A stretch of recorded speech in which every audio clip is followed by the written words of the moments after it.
Hello, welcome to White Birch Tarot and Astrology.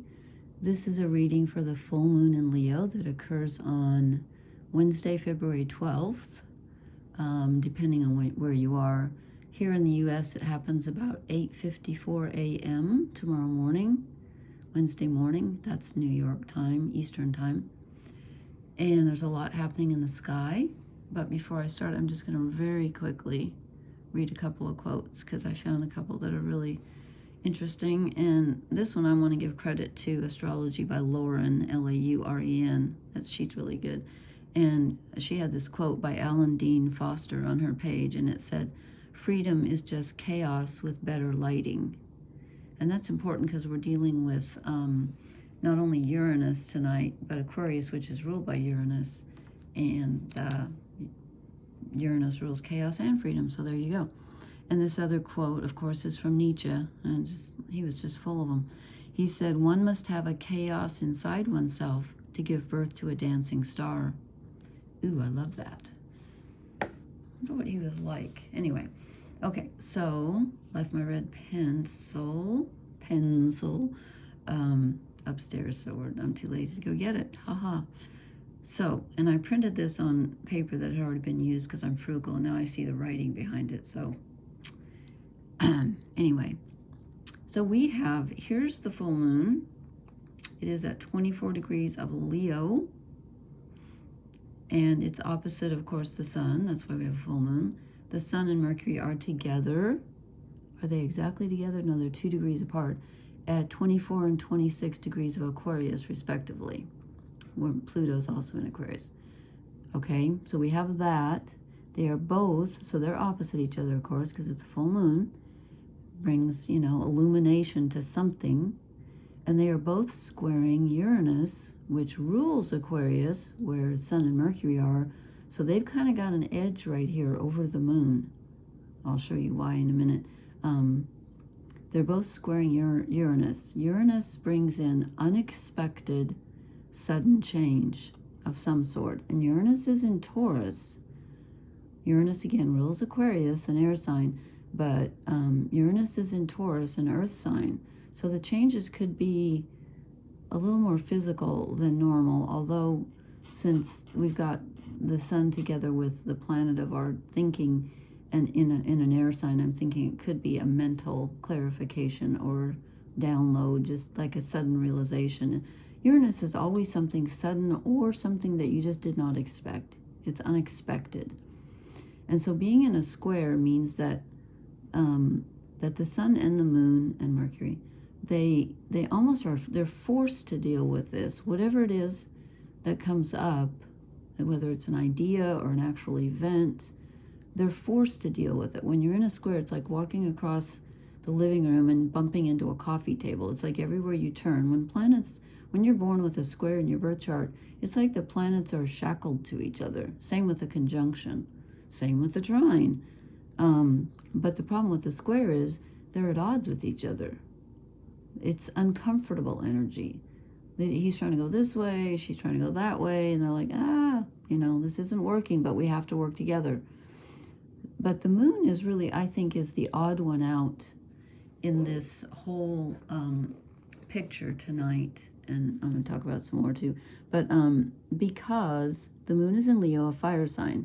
And the only other fire that we have in this whole zodiac is Chiron, the wounded healer in Aries, which of course is not a very comfortable energy, and Venus, which is also in Aries.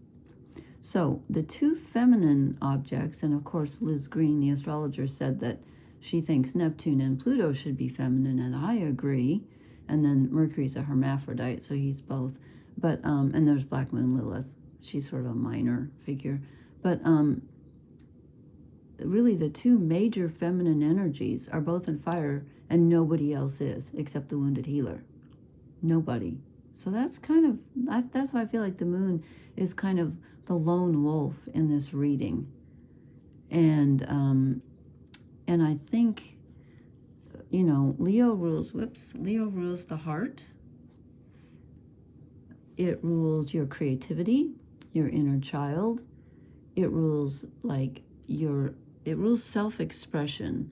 And when I talked about it the other night, when I did the Leo reading, I said that Leo often gets a bad rap for being really dramatic and liking to look good. And people think Leo can be arrogant because they have an air of royalty about them, or they think they're, you know, too self-centered or whatever, or they think too highly of themselves. But that's not actually generally true. If you get to know a Leo, they have a lot of insecurity. And the reason that they want people's feedback is because they're trying to figure out who the hell they are. And that's the truth.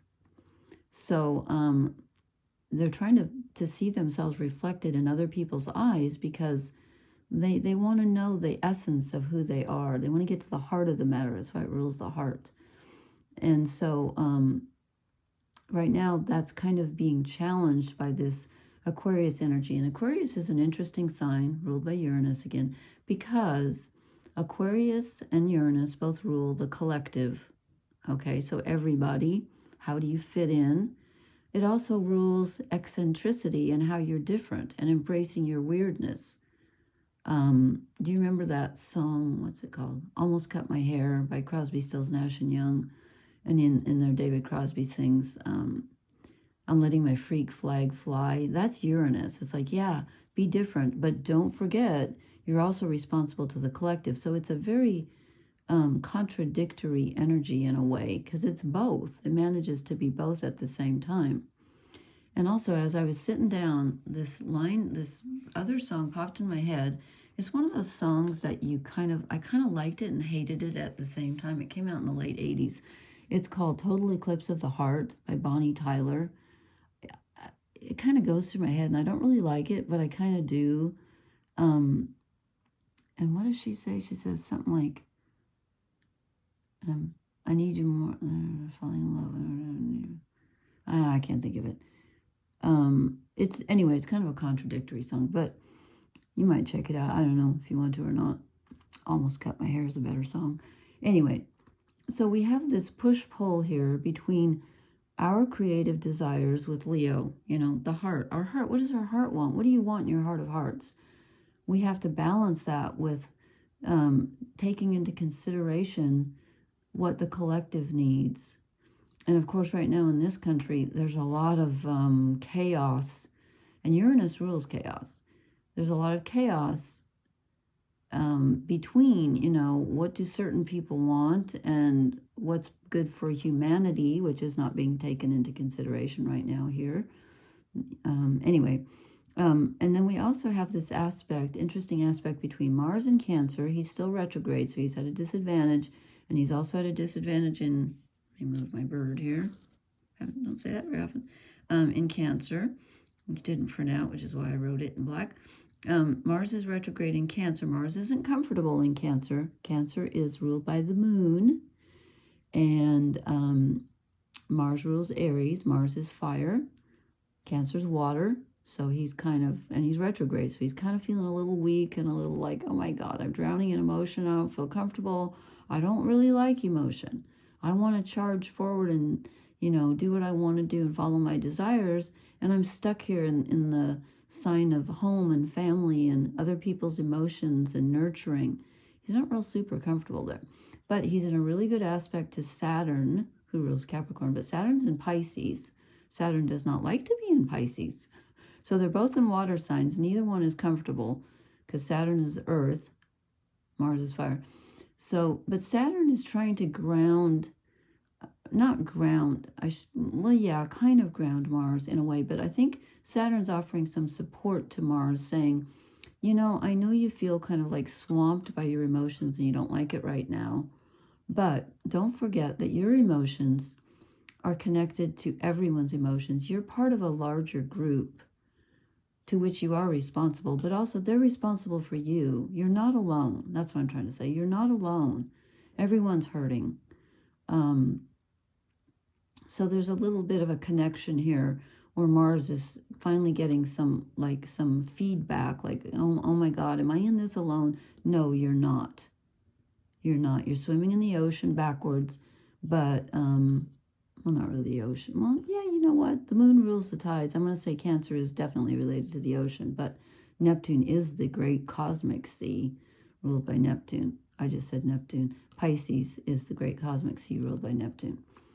So we have a lot of water energy and we have air energy, but we don't have a lot of fire energy except for the feminine. So Moon and Venus and Chiron.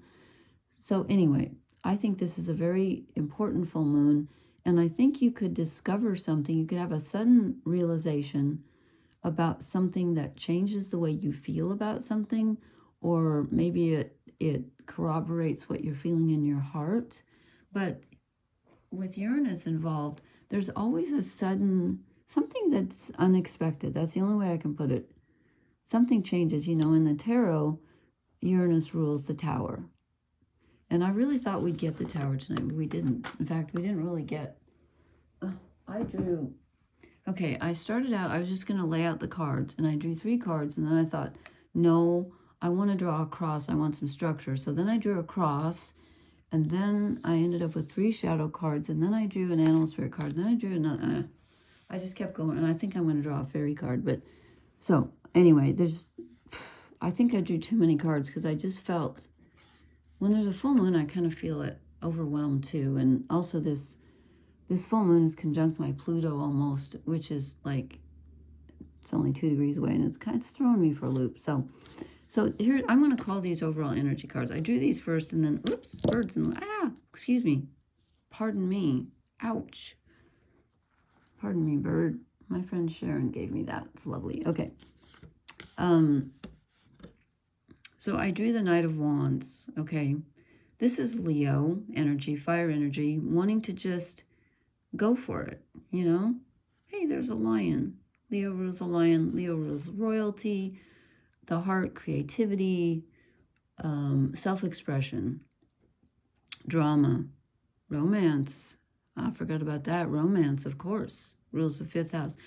You know, you might look, if you know your chart, see what house you have Leo in, or houses, if you use the unequal house system like I do, which I always forget what it's called. So here's us wanting to charge forward with this Leo full moon energy. And then here, we've just been dogged by this, the 10 of Swords. There's something that we're thinking about or considering, or just a way of thinking that just needs to stop. It's not leading us anywhere. It's time for it to end. And maybe we'll get a new idea with this full moon with the square to Uranus. Maybe something will come in. Then I drew the 8 of Wands, which is movement. Can be messages coming in, or it can be physical movement. Either one. So I'm going to call these overall energy cards because I started over. I just didn't feel, something felt off, and I thought I need to do the cross to give me some structure. So this is us. Yeah, this is more like it. This is us feeling pulled in 2 directions between our self-expression and what, when I say the collective, you know, sometimes that can be you want to do one thing, and the people around you, whether in your family or in society, they think you should do something else. And you're like, I don't know which way to go. Don't know which way to go. So then I asked, what do we need to leave behind? And I drew the 6 of Pentacles. And I was like, okay, giving and receiving, why would we leave that behind? So I drew a clarifier, and I got the Fool. And I was like, oh, okay, now I get it. Now I get it. This is Go Your Own Way. Now I'm thinking Go Your Own Way by Fleetwood Mac. I guess it's music night here at White Birch Tarot. You know, you need to follow your desire, because this is telling me, look at this card. In this deck, it's about servitude. He's begging.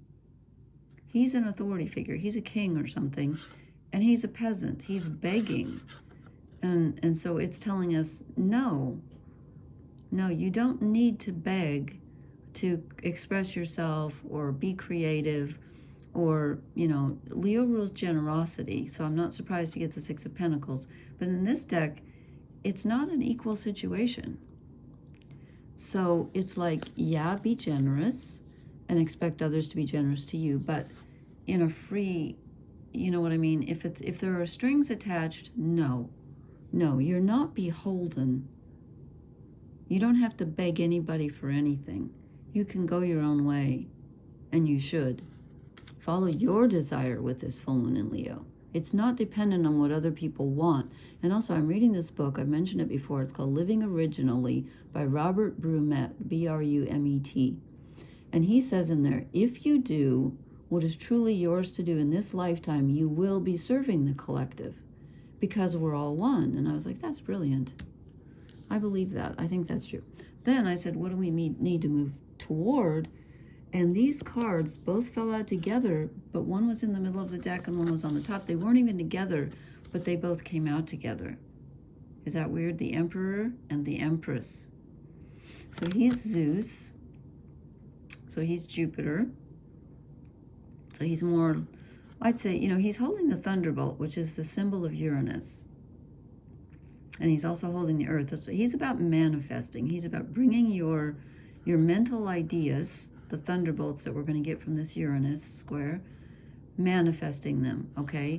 And she's about taking the idea and growing it because she's pregnant and she's earthy. She's, like in this deck, she's Demeter, the corn goddess, or the goddess of the earth goddess, the growing things. So she's about growing things.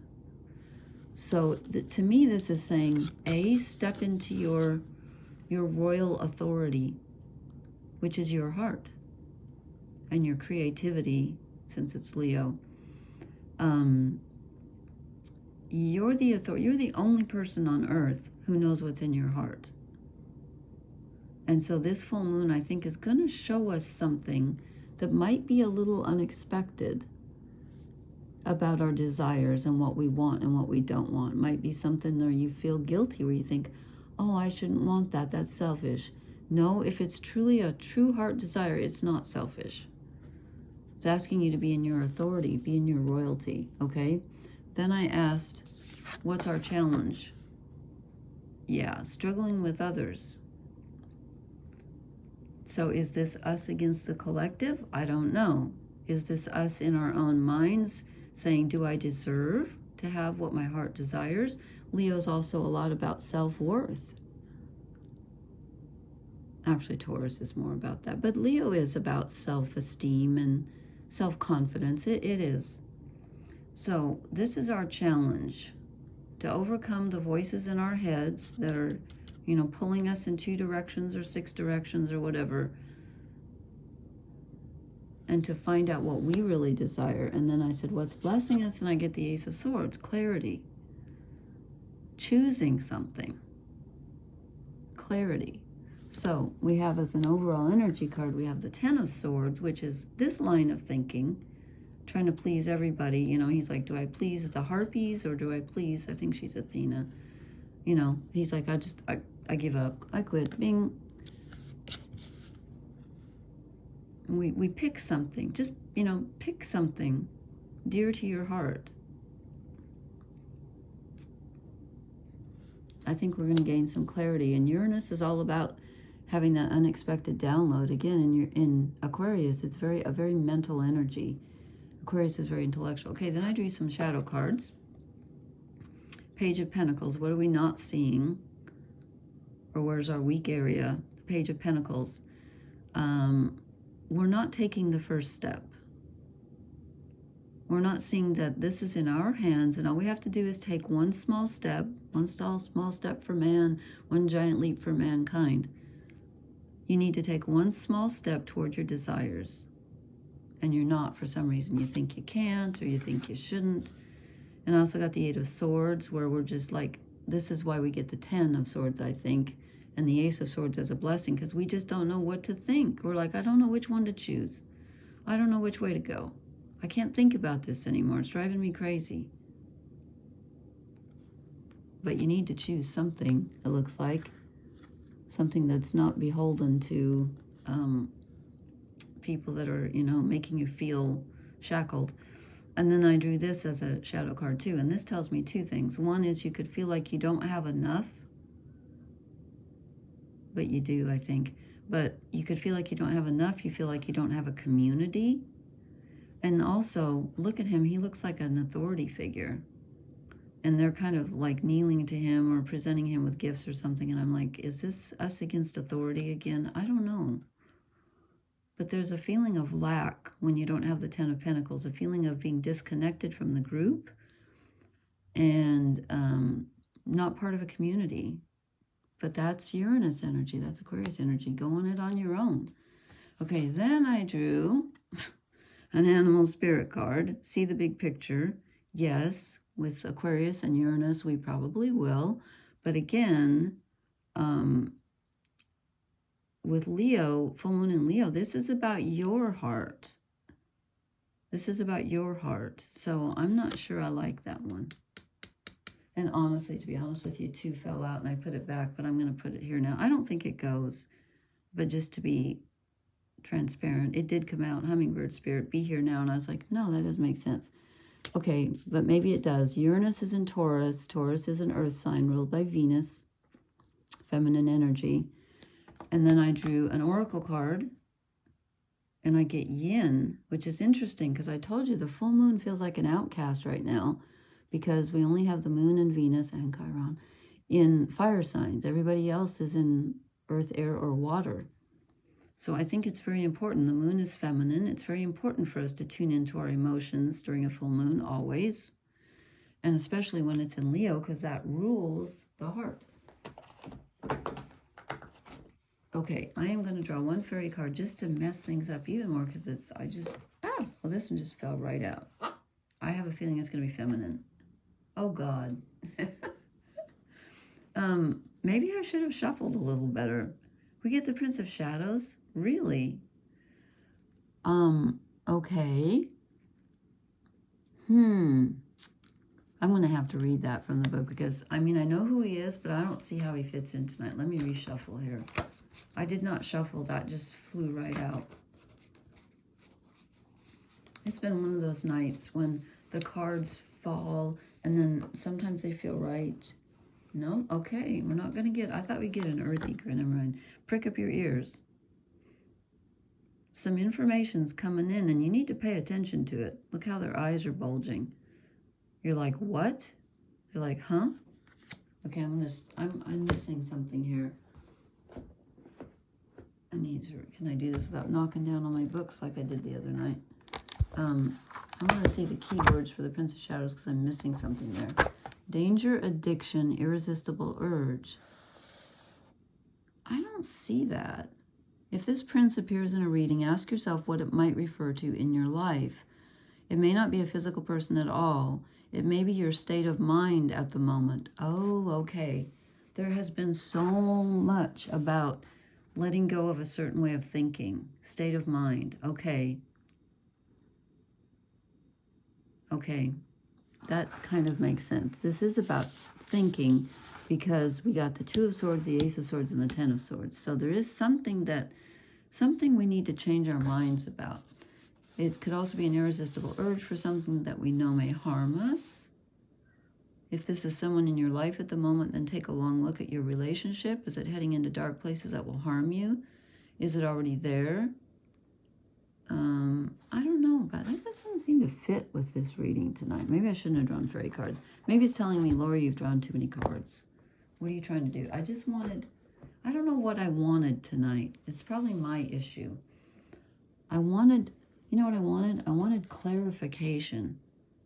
And it says this is what blesses. So let's hope that this Uranus square and the full moon brings us clarification as to what our heart truly wants and how we can express it and how we can be our creative self without facing judgment or feeling like we're facing judgment from ourselves or from others.